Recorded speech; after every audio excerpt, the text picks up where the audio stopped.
बिस्मिल्लाहिर्रहमानिर्रहीम। टीएलपी के अमीर हाफिज़ साद रिजवी साहब ने जिस हल्के NA-50 अटक से इलेक्शन लड़ा था, उसके जो इलेक्शन के रिज़ल्ट आए हैं उनके ख़िलाफ़ अदालत ने फ़ैसला सुना दिया है। और इलेक्शन कमीशन ऑफ पाकिस्तान ने जो फॉर्म 47 जारी किया था, जिसके मुताबिक नून लीग के जो उम्मीदवार थे मलक सोहेल खान कंबड़ियाल को जितवा दिया गया था, अब उस फ़ैसले को अदालत ने कलअदम करार दे दिया है।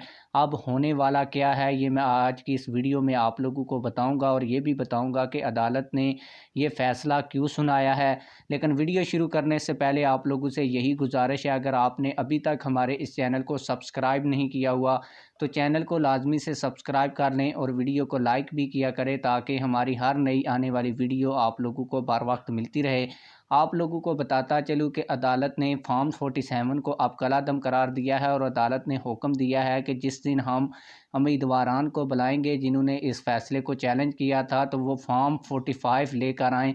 और आप लोगों को बताता चलूँ कि फॉर्म 45 के मुताबिक टीएलपी के अमीर हाफिज़ साद रिजवी अटक की जो सीट है वो जीत चुके हैं।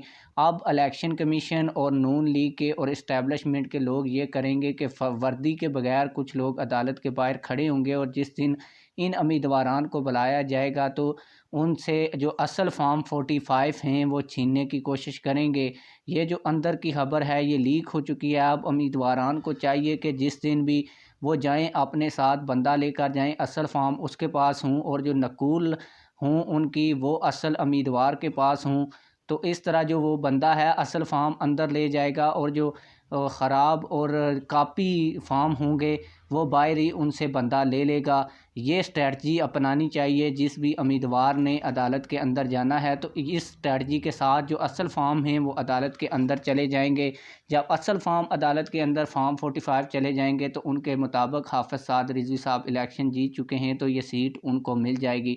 अब देखते हैं कि अदालत की अगली कार्रवाई में क्या होगा। आप लोग इस हवाले से क्या कहते हैं, कमेंट सेक्शन में हमें अपनी राय से ज़रूर आगाह कीजिएगा। मिलते हैं किसी और वीडियो में। अल्लाह हाफिज़।